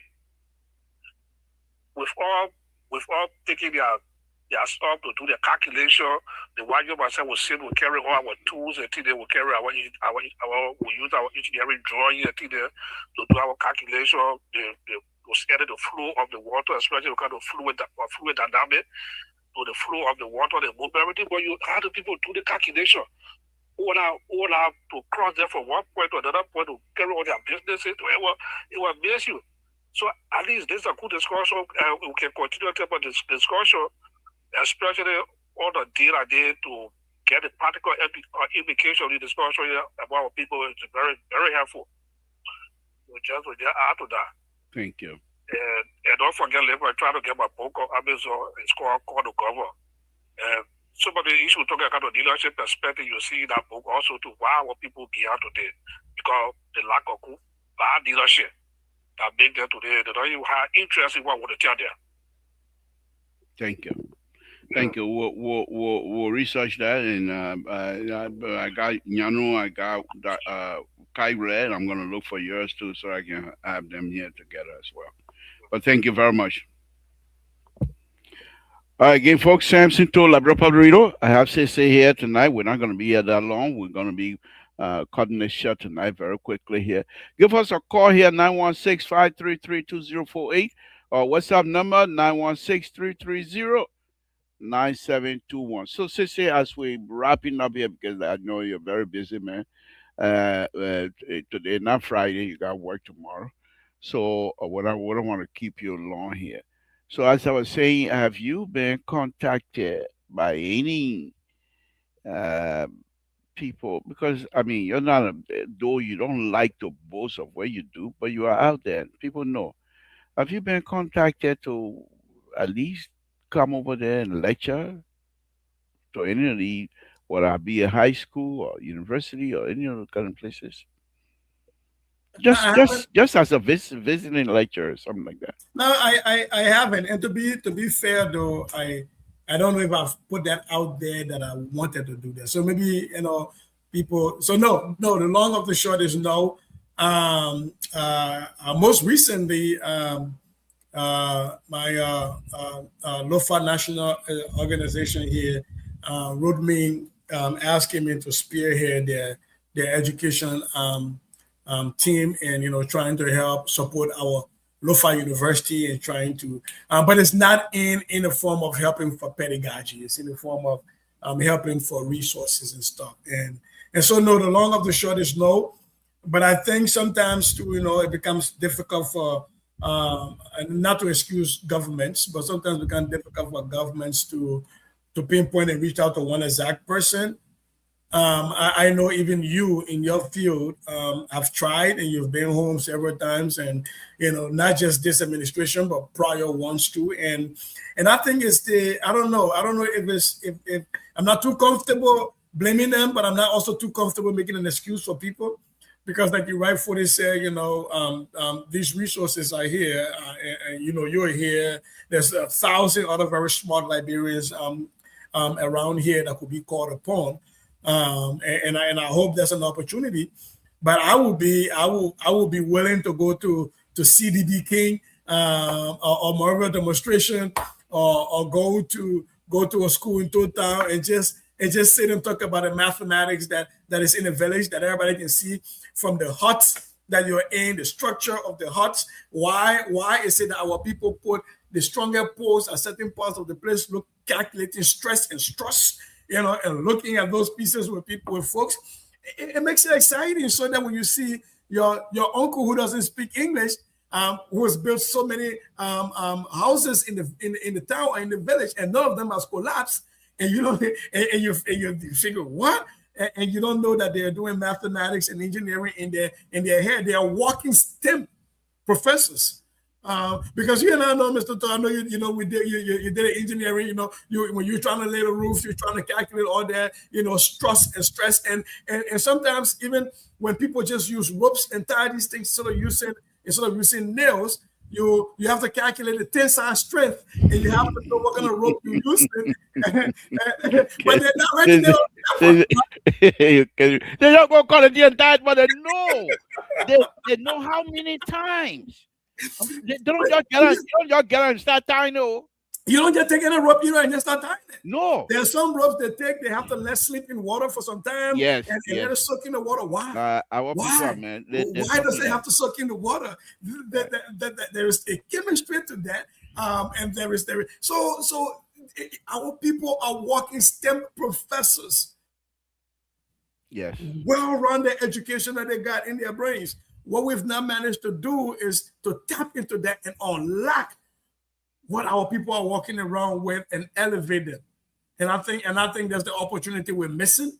And sometimes we think they're not educated, we clown them. But these people are sitting with vast amount of education.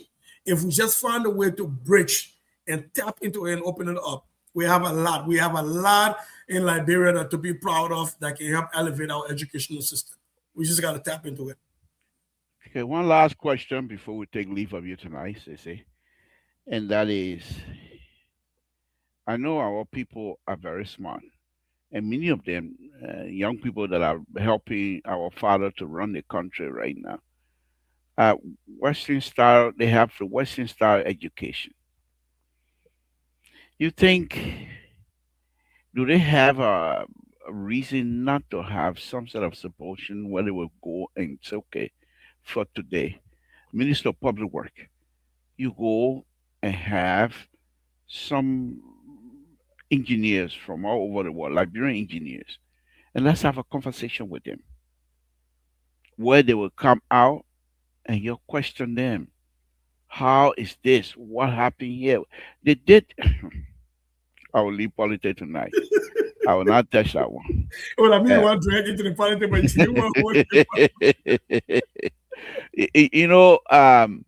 so is that you think our people are missing out on the vast knowledge that many of you have? Many of you, and you still speak Lama. Now that the man over there in New Jersey call himself 4-year man, he can't speak Siri, 4-year Siri, he say if he look for country man, he can't they call it, I don't even gonna call him, but he speak a lot of 4-year Siri. I always ask him for a long form birth certificate. He say from 4-year, but when he's speaking, he can't even hear. He get that's so serious. But no, on a very serious note, if we do something like that, if these people were to do something like, you think they would benefit from that kinds of thing? I think there is we're leaving a lot on the table. We're leaving a lot of resources untapped. And human resource in the diaspora. And look, and I also just want to name it. There are a lot of very smart, talented people on the grounds in Liberia that could also just be used and just asked and just leveraged, right? In these situations, right? I know there are some private schools, some real high-end private schools that do career days. That is an intro, but sometimes you see how they do it. It's just they're just doing it to go through it. But bringing in real people, like, that would talk about these things. Like I remember when I was teaching at one point in time, I brought in FBI agents into my math class to talk about how they use mathematics as FBI agents and how it aligns with the work that they do and all the other pieces. I think having some of these conversations, I think will help unleash a lot more benefit for our students and our educational system because one thing we all know as educators is you never stop, right? You never stop learning. You never stop acquiring new knowledge. And then even if you got a PhD, you never stop acquiring new knowledge. So to that end, I think there's an opportunity for the Office of Diaspora Affairs that exists to be able to see how can we connect some of these things? How can we bring some of these resources and people back home? Or if we can't even go back home, how can you have some of these virtual communications and you get beamed into an auditorium with a lot of students and faculties and stuff, and you all can exchange knowledge and you can talk about what you do and they can learn from you and you can learn from them. I think there are opportunities. They don't have to pay somebody to go to Liberia, but I'm just imagining, say, a teacher training program right now at a high school. and they go, oh, for our math teachers for today, we're going to be in one room, got a TV there, and CZ Goya is on the TV, projected on there, and I'm on my computer, and we're just talking. Like we're talking about pedagogy, we're talking about how to embed some of these ancestral knowledge and community epistemology into mathematics and stuff like that. That would be a good learning opportunity, and I think those are places that stuff can start from. So I'm hoping that folks will understand that some of these things don't have to be costly. Sometimes it just requires an internet connection, and you making an intentional connection with somebody and say, "Hey, we need help here. How can you help us out?" Thank you, Sissy. And I will dig into our Liberian diaspora organization a little bit. I think these are some of the things many of the leadership of these diaspora community organizations are missing. They go and collect money, and they try to put physical development stuff in Liberia, in various counties, building statue, building school building, building market building, and all those kinds of good stuff. You probably want Jeff called the many and so he can come for you and talk about your statue building. But on a very serious note, Sissy, but forgetting to know that even if they were to put community members that have expertise in the different various areas, many of them will be willing to even pay for the services. To say, you come here, we're going to connect with, and I'm using Grandida University student today in this area, in nursing, in whatever area. But we want those of you that from that area, not just necessarily being travelistic, but people from Grandida, how do that nursing process, sense, yes. How does it apply to your own way? You got grandma over there, you got grandpa. How do we do that? And you can bring these people on. We have these, what we're doing right now, it could be done on Zoom. Yep. And have it displayed over there in Zwadru. What, 2-3 hours the most? Yep. But people will learn from these kinds of stuff. Instead, we don't do that. Then we blame them when they call Poo clean up. You know, better than I come in, I can be I need my mark. I'm here to we agree my But Sissy, I want to thank you very much tonight. As usual, this is, there are few people in our community that when I talk to, I feel real good. One of them will be you, and the other one, people like Yanu and stuff like that. Because when you have conversation with someone, that you can learn from. It doesn't matter how old you are, you're still learning. But I'm 25 anyway, but you're still learning. And every one of us, once you say, oh, I know, that means you know you don't know, but you pretend to know, and that's dangerous. Sissy, let me say thank you very much. This is your own platform. I mean, nothing strange here, but thank you very much for providing your expertise in this area tonight. I hope our brothers and sisters that have the ear, they say one who get an ear, you want to listen, you want to learn it, you want to learn it, or you don't want to learn it, up to you. But Sissy, thank you very much, and I would say thank you very much. We appreciate you, sir. Is there any parting statement before we say good night to you, sir? Yeah, thank you. The platform is my platform, so but I had to make time to be here. Like I said, I respect you immensely. The age is there, but not just the age, but you're one old man who have a way of disarming people. Like you joke around a lot and you play around, but you get people to do what you want them to do in a sly and slack way. And you carry immense knowledge. People, you joke around a lot about, your tota and, all other pieces. But when I watch you fixing cars and I see some of your pictures and videos on, the highway construction, sometimes I say, damn, if I die, I come by one get, I just won't get that kind of brain because you're a very smart man. And you joke around a lot and people don't understand that, but you're a very smart man. It's always nice. It is really nice knowing you and always be able to call you my pop. So when you call me, even if I'm busy, I always find a way to show up. As I close, you're talking about nursing. I just want to say something real quick, then I'll close real quick. We used to have this thing when we used to go to Lo-Fi, remember before the war. The girls in the village, the Omani Sota, that same rope you're talking about from the baboon, the raffia, they'll roll it on their lap and make it into strong ropes. Yeah. And they'll soak it in some liquids and then let it dry and wrap it on and tie it on the waist of these girls. That was birth control. As long as they had that on their waist, they won't get pregnant. We used to doubt them to say, how that thing makes sense? I just rope the gun on their waist, how it makes sense. Now in America, people use patches, birth control patches, right on their pipe, right here. Mm-hmm. It came from that rope. Exactly. Right. Yeah. But we clown that in the village. Mm-hmm. Because when our people understood that you got pores, that, you know, when your spores open, those things will go through, and that's what the white people are using when you put a patch on you. So there is ancestral knowledge. There is immense amount of knowledge in our culture, in our community. We just have to stop thinking that in order for you to be counted as educated or civilized, is you have to run far away from what your people know. So I will close by saying, look, in Liberia, we have a lot of disciplined learners. I mean, to take 13 subjects and still succeed and go through, we have a lot of disciplined learners. We have a lot of teachers who are deeply committed to the work with very limited resources. You know, and we already have mathematics happening everywhere. You're getting the keke, you're waiting for a pempe, you're going up and down, you're running go at your market, you're working in the ministry, wherever you're working. There's already mathematics happening everywhere. Even the sound. The keke horn, the keke horn, the motorbike horn. Somewhere. So the issue is not whether Liberia has mathematics. We got mathematics. We just got to tap into it. And it's been an honor being here. And I'm always blessed to have been born in Liberia. I died 3 more times. I come back. I won't be born in Liberia because that place has a lot to offer the world. So thank you, Pops. And it's always nice being on with you. Thank you. We will hope to do similar stuff like this. Well, perhaps we can go and invite experts from different fields. We just have a conversation, a whole 2 hours conversation. You know, if we cannot find people who can speak good English, they speak like me, we bring them on.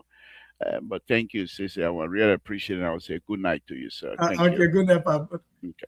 Again, folks, Samson told Labrador Public Radio, I want to say here quickly to say Mr. Victor B. Smith, former minister, acting minister of public work, he has joined us. He's also an instructor at a university. I believe it's 2 universities he's teaching over there. He teaches structural engineering over there. And Victor, thank you very much, my brother. You've always been someone we admire, and some of us really, really look up to you, even though not because you no, I don't want to start fight with you, but I'm the detector here. But anyhow, the kinds of things, Victor, on a very serious note, the things you do for the young Liberians in terms of engineer, I've known you for many years, and most of the people you go to public work ministry, your fingerprint all over the young people. There is no engineering company in Liberia that have young employee who has not had any kinds of contact with you. And we know these things. We want to say we take our hat out to you, Mr. Smith. Thank you very much. Again, folks, Samson told Liberia Public Radio, that's what we will do here tonight. Tomorrow, I will join Mr. Soul, and politics will be something else. President Wakai, I got to do that one. Even though I want to apologize tonight, but I got to sing about it. Oh, hey, President Wakai, the best president ever. Hey, who want to come by? CDC, want to come by? Where? Big man. Good night, folks. I start trouble, I leave it.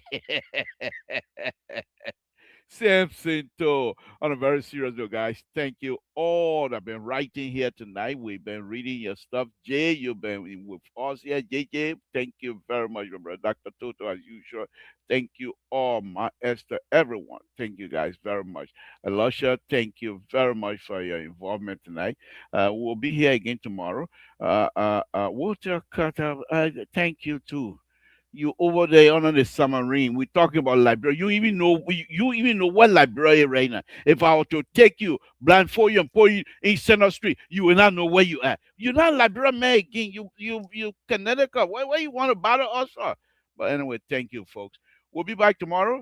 We will do as usual all the good things. And with that, I will say thank you very much. Let's continue to pray for one another. God is great, and let's continue to pray and trust in God. With that, I will say good night to all of you. Good night, folks.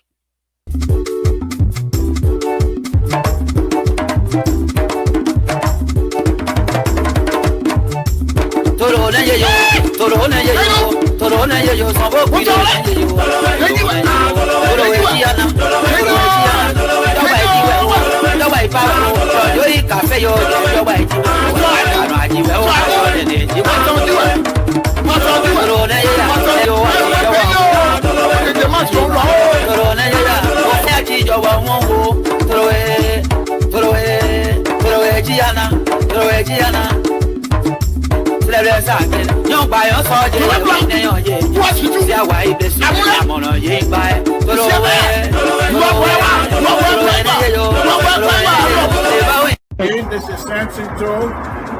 So Robert, introduce me to this group here. Who am I? What do I do here? Mr. Samson too is the lead designer on this bridge replacement project. He's one of the most accomplished engineers in the entire office. So when there is a project that has a level of complexity, guess who they come to? Mr. To, the voice of hotel. So put some respect to his name. He knows what he's doing. Thank you.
Why go away?